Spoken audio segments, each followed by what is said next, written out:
घर की चिंता तो सदैव लगी रहेगी। छोटे से बड़ा ही हो जाते हैं, जवान से बूढ़े हो जाते हैं, कभी गृह कार्य खत्म होता है क्या? होता है कभी?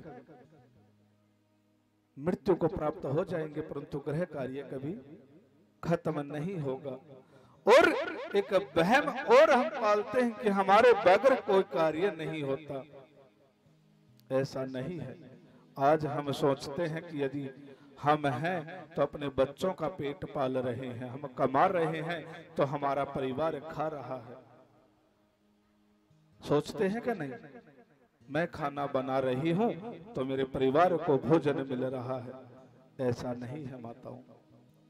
बहुत घरों में ऐसा देखने को मिलेगा आपको कि जवान जवान पुत्र मेरे प्रभु ने अपने पास बुला लिए और नन्हे नन्हे बालकों को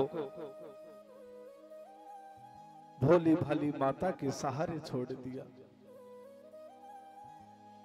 और ऐसा भी होता है कि माता को अपने पास बुला लेते हैं तो मेरा गोविंद उसके लिए भी एक पालक मां का प्रबंध कर देता है। इस वहम में हमें कभी नहीं रहना चाहिए कि मैं हूं तो ही मेरा परिवार चल रहा है, क्योंकि परिवार का असली पालक तो मेरा पालनहार है।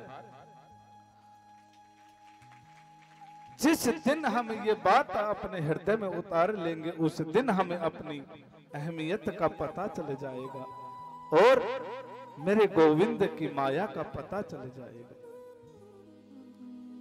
जैसे ही मेरे गोविंद धरा लोक पर, इस पृथ्वी लोक पर मथुरा नगरी की उस कारागृह में आते हैं तो आते ही बाल रूप धारण करते हैं और गोविंद के कथन अनुसार पिता श्री वासुदेव कुछ क्षण के लाड़ लड़ाने के बाद पुत्र को, भला कौन माता अपने नवजात शिशु को ऐसे दूर किसी के पास पलने को भेज दे, परंतु उस दुष्ट पापी भाई का खतरा जो था। कहते हैं कि माता पिता से लाखों कष्ट उठा लें परंतु संतान को दुख नहीं होने देते। और जब माता पिता को ये पता चल जाए कि यदि यहाँ पर मेरे पुत्र को मृत्यु का भय है तो चाहे उन्हें कुछ करना पड़ जाए सो कर जाएंगे। एक अपने पुत्र का उन्हें पता था कि यदि कन्हैया को हम यहाँ रखेंगे तो दुष्ट कंस मार डालेगा, इसलिए माता देव की शीघ्र अतिशीघ्र उनको कहते कि आप जल्दी से जल्दी लेकर जाएं, कहीं कंस के दुराचारी पहरेदारों की नजर ना पड़ जाए। चाहे मुझसे दूर रहे परंतु मेरा पुत्र जीवित तो रहेगा। आज नहीं तो कल मैं अपने पुत्र का मुखमंडल तो देखूंगी और जिस दिन मुझे इस कारागार से मुक्ति मिल जाएगी उस दिन मैं जी भर कर अपने पुत्र के लाड़ लड़ाऊंगा। इस प्रकार से माता देव की वासुदेव को समझाते हुए एक वहां पर टोकरी रखी थी, वहां पर अपने फटे पुराने वस्त्र कैद खाने में काहे का मखमल मिले। भाई ने कई वर्षों तक कैद खाने में रखा था। फटे पुराने वस्त्रों से थोड़ी सी उसमें जगह बनाई कि कहीं मेरे नन्हे कन्हैया के ये टोकरी की जो सिखाई है ये चुभ ना जाए। और अपने उस जिगर के टुकड़े को उस टोकरे में डालकर वासुदेव को दे देती है कि जाओ जल्दी से गोकुल पहुंचा के आओ। जैसे ही वासुदेव भगवान टोकरी को अपने सर पर रखते हैं तो जेल का ताला टूट जाता है, दरवाजे खुल जाते हैं। बाहर आकर देखते हैं तो सभी जो पहरेदार सोए पड़े हैं। प्रभु की माया की योग निद्रा के सानिध्य में आकर एक भी पहरेदार की ऐसी अवस्था नहीं कि मेरे गोविंद को जाते हुए रोक दे। बेड़ियां अपने आप टूट कर गिर गई और मेरे गोविंद को लेकर कारावास से बाहर आ जाते हैं। बाहर आए, अंधेरी रात। अभी भी आप माताएं मेरे हिसाब से कृष्ण जन्माष्टमी का व्रत बहुत माताएं करती होंगी, करती है ना? कौन कौन माता श्री कृष्ण जन्माष्टमी का व्रत करती है? जरा हाथ उठाए। आप माताओं को सभी को पता होगा कि हम रात को जब चंद्र दर्शन के लिए देखते हैं तो रात को 12-12, 1-1 बज जाते हैं, है ना? उसके बाद रात्रि में चंद्र दर्शन होते हैं और उस रात्रि में जब चंद्र नहीं होता तो आप लगाओ अंधकार कितना होता हो। अमावस्या की रात्रि को देखो आप,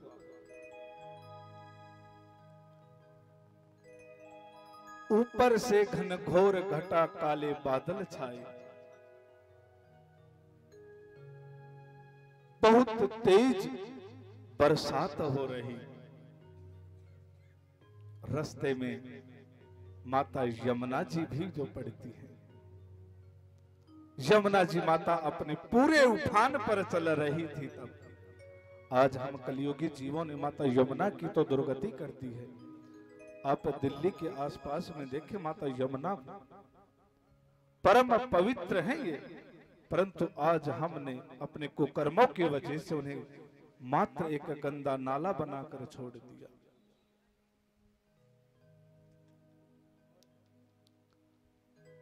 यमुना जी परम पवित्र मां गंगा के समान, मां सरस्वती के समान, परंतु महानगरों के बसने के कारण बहुत दूषित जल उनका कर दिया गया। जब यमुना जी अपने पूरे उफान पर थी तो वासुदेव भगवान टोकरी में मेरे गोविंद को लेकर चलते हैं। पहले तो छाती के पास लगा रखे थे, जैसे जैसे जल स्तर बढ़ा अपने सर पर टोकरी को रख लिया कि कहीं मेरे कन्हैया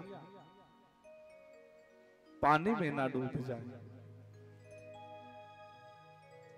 परंतु ऊपर से जब घनघोर घटा बादलों की छाई बरसात हो रही थी तो मेरे कन्हैया के हरदम अपने साथ में रहने वाले श्री शेषनाग जी आते हैं और यमुना जी में आकर उनके ऊपर छत्रिनुमा कि गोविंद को पानी से, क्योंकि बारिश का पानी बहुत ठंडा होता है, बरसात से बचाया। परंतु यमुना जी का तो जल स्तर और बढ़ता गया। बढ़ने का कारण कोई और था। कौन भक्त नहीं चाहता अपने गोविंद के श्री चरणों को छूना? कौन भक्त नहीं चाहता अपने गोविंद को निहारना? यमुना माता भी अपने श्री गोविंद के चरणों को छूना चाहती थी, सो अपना जल स्तर बढ़ा रही थी। मेरे गोविंद अपने भक्त की बात को समझ जाते हैं। जब पिता की ठोडी तक पानी आ गया तो बोला कहीं हमारे पिताश्री जवाब ना देते रास्ते कि पानी तो बहुत बढ़ गया। सो टोकरी से अपने चरणों को लटका दिया। मां यमुना ने गोविंद के चरणों को छुआ और अपना जल स्तर घटा दिया। ऐसी महिमा है मेरे गोविंद की। जब जब रास्ते में जाते सभी उनको पेड़ पौधे पशु पक्षी सभी निहारते। वहां पर जाकर पूछने लगे किसी से कि भाई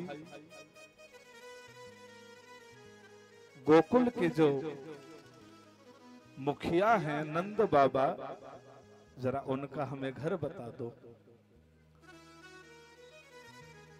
उनसे पता पूछ कर वो नंद बाबा के घर जाते हैं।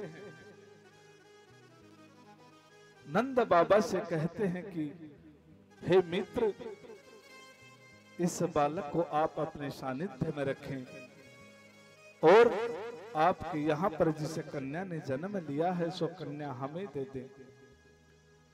अपने और कनिष्क के वैर के बारे में और कनिष्क के बारे में पूरी विस्तृत जानकारी उन्होंने दे दी और बता दिया कि श्री हरि नारायण के अवतार अब आपकी संरक्षण में रहेंगे। तो सहर्ष नंद बाबा अपनी पुत्री को उनको दे देते हैं और कन्हैया को मां यशोदा के पास सुला देते हैं। जैसे ही लेकर वो वासुदेव जी आते हैं,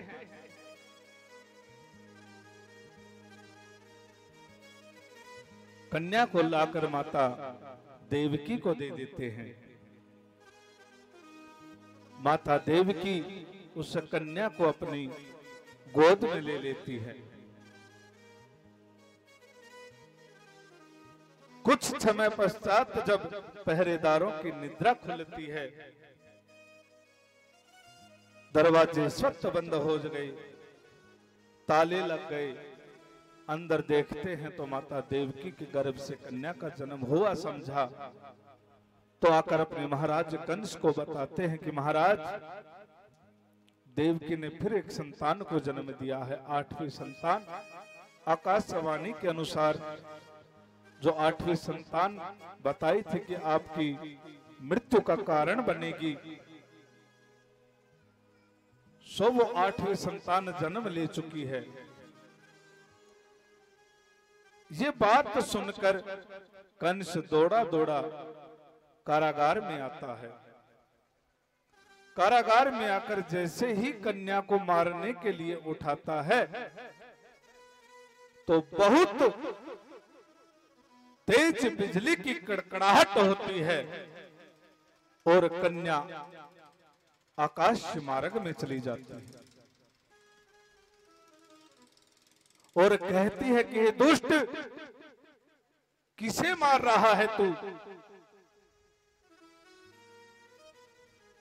तू जिसे मारना चाहता है वो तेरा काल जन्म ले चुका है। बोले बांके बिहारी लाल की। श्री राधे।